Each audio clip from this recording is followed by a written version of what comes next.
सती सावित्री के बियाह है बाबू, बारात आइल। अब बारात आइल तो सत्यवान डोली लेके आइल।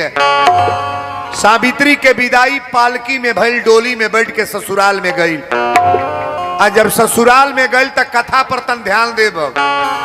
ससुराल में गई तो माटी के देवाल। दिन बड़ा बेचैन बड़ा तू, तन कायदे से बैठे बा ना बैठबा, तन हेलैकन के डांट देबे तीनों के। कथा शुरू हो गई। सुना, सावित्री जब ससुराल में गई तब माटी के देवाल रहे 365 गो रेखा खींचलस। देवाले पर 365 गो रेखा खींचलस। आ सिन्होरा ध के आ दीपक जला के 2 गो बतीहर डाले। आ सिन्होरा के लग 5 गो अगरबत्ती बार के आ दीपक जला के रोज शाम के दीपक जला के पूजा करे। सत्यवान एक दिन कहले कि बतावा ई सिन्होरा के लग पूजा काहे करेलू? कहली कि स्वामी हमरा नैहर के कुछ नियम बा जौना के पालन करी ले। धीरे धीरे दिन बीतत जाता, एक दिन बीते एक रेखा काट दे, एक दिन बीते एक रेखा काट दे। धीरे धीरे दिन बीतत जाता, 5 दिन सत्यवान के जिए के बा। को दिन जिए के बा? 5 दिन। 5 दिन सत्यवान को जीना है। 5 दिन पहले ये बाबू नारद जी धर्मराज के दरबार में पहुंच गए। नारद जी धर्मराज के दरबार में पहुंच गए। नारद कहले नारायण नारायण नारायण। धर्मराज जी पूछले नारद जी कौना ओर से? नारद कहले आज आवा तनी मृत लोक से, रौरा से हम कुछ जानल चाहता नहीं। धर्मराज कहले का जाने के बा? कहले कि हमरा आज ही जाने के बा कि आज के 5वां दिने केकरा मृत्यु बा। कौने लड़की के मांग के सिंदूर कटी तनिए के बता दी। धर्मराज कहले नारद ई बात बतावल ना जाला। हेलो हेलो ए बाबू ऑपरेटर, तन पंडाल में जौन हारन बाई के तनी कम करत, क्लीन आवाज होके साफ हमरा बुझा। हरिओम। हेलो इको कम कर, इको पहले। हरिओम। प्रेम से बोलो बजरंग बली की जय। धर्मराज कहले कि नारद जी रौरा पूछल का चाहता नहीं? नारद जी कहले हम ही जानल चाहता नहीं कि आज के 5वां दिने कौने औरत के विधवा बनावे के बा, केकर पति मरे वाला बने। धर्मराज कहले नारद जी बात बतावल ना जाला। ई बात केहू व्यक्ति से बतावल ना जाला, मृत्यु ना बतावल जाला।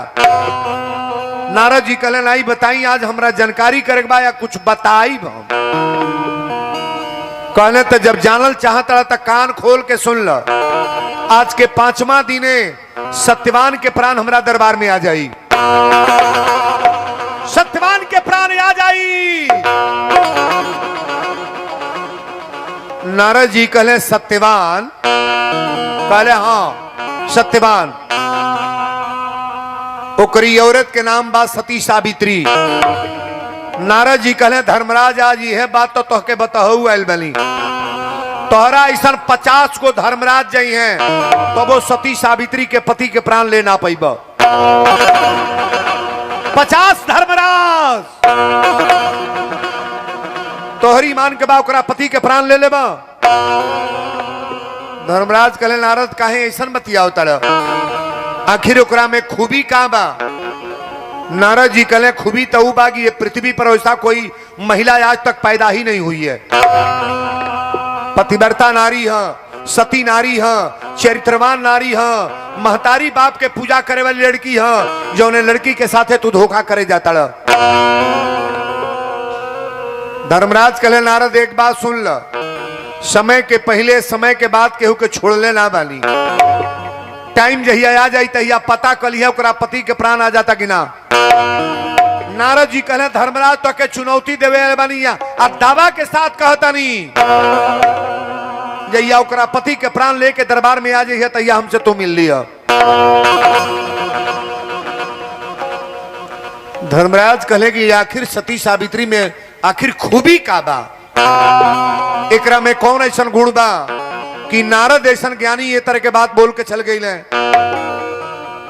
इतना लोग आइल बा, आदमी कुछ कुछ बतियावे, केहू बतियावे, लेकिन ये जरूर सोचे पड़ी कि वीरेंद्र बाबा में खूबी क्या है कि आखिर इतनी पब्लिक आ जा रही है।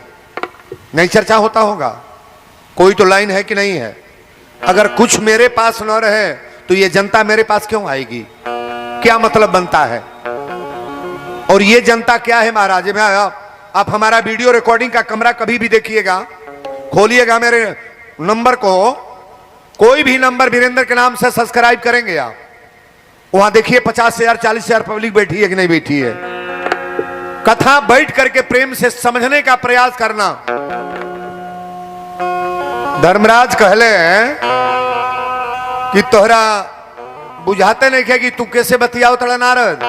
नारद कहले हमरा बुझाता, हम तीनों लोग के भ्रमण करी ले, प्राण लेहल या ले आइल या ले गल तोहार काम बा, लेकिन सारा क्वालिटी बनावल या बिगाड़ल हमरो काम बा। हम जानता नहीं धरती पर के नीमन बा के बाउर बा। अच्छा, परमात्मा नहीं जानते हैं कि इसमें कौन अच्छा है कौन बुरा है, नहीं जानते हैं। परमात्मा को तो छोड़ दीजिए, मैं जान रहा हूं, जो कथावाचक वीरेंद्र है ना, मैं जान रहा हूं कि कथा के श्रोता कौन है और यहां देखने के लिए कौन आए हैं, मुझे मालूम है महाराज। अगर इतना अनुभव न रहे, आज 60 बरस का उम्र लगभग वीरेंद्र बाबा का हो गया, 60वां मेरा चलने जा रहा है, और 40-45 साल इस लाइन में हो गया।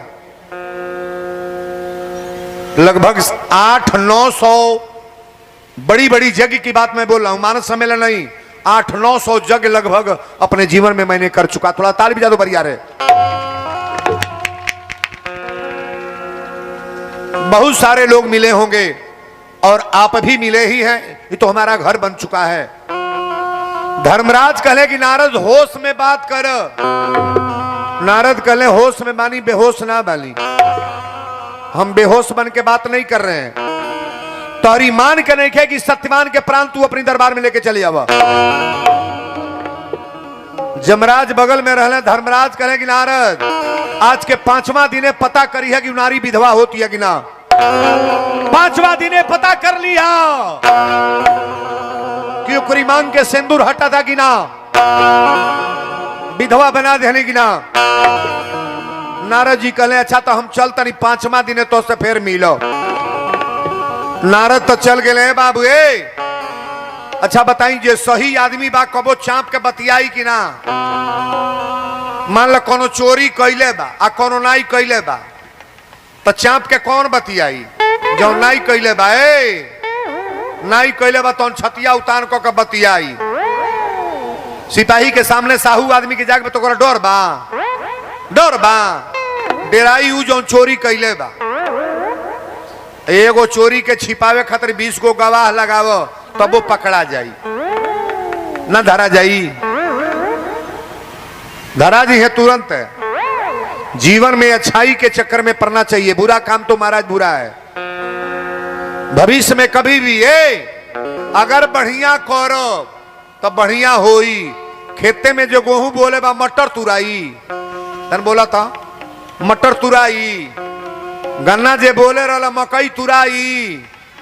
बोला आमे के पेड़ रोपाइल बा तो कटहर लटकी। बोला आलू जे रोपले रहा में से बंडा कोड़ाई। तन बोला हो कोड़ाई बंडा, अलुए कोड़ाई रे बाबू, अलुए कोड़ाई। कर्म प्रधान विश्व करी राखा, आ जोजस करही सुत सफल। आप कर्म को अपने क्षेत्र में लगा लो, जैसा कर्म करोगे फल मिलेगा। तो बाबा लिखे हैं कि होइहन वही जो राम रच राखा। लेकिन एक बात समझ लें, परमात्मा का जो रचना है ना, आप कर्म से उल्टा सीधा कर सकते हो तो बिगड़ जाएगी बात। बोलो सच्चे दरबार की जय। कथा ये जगह पर आइल बा। धर्मराज के सामने नारद जी कही के चली अइले, लेकिन धीरे धीरे सावित्री के दिन बीतत जाता। जहिया एकरा पति के मरे के बाद आज ले नहीं कहले बा कि हम विधवा बनब रउरा मरे के बा, हमनी के जिए के ना बा।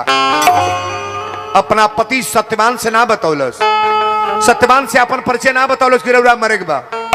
लेकिन जहिया मरे के रहे तहिया सती सावित्री कैलस का भर बाह चूड़ी,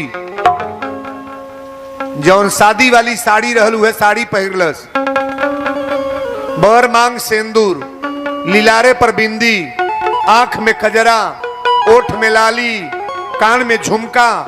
नारी के जितना सुहागन के श्रृंगार होला उतना रंग टीक के तैयार भइल। सत्यवान से कलश की स्वामी एक बात बा, आज रउरा साथे हमहू चलब। सत्यवान कहले कहाँ चलबू? सावित्री कली आज जंगल में हमहू चलब जहां लकड़ी काटे रउआ जाइले। सत्यवान कहले नया गवना भइल बा, तू हमरा साथे का करे चलबू? कली नहीं आज हमहू चलब। पतिव्रता नारी जानत या कि आज हमारा पति के मरे के बा, ई सिंदूर हमार हटी, आज ई चूड़ी फोड़ल जाई। टांगा लेके आ रस्सा लेके जब चले लगले तो सावित्री पीछे लग गई, कहलस आज हमहू चलब। सत्यवान कहले नया गवना भइल बा।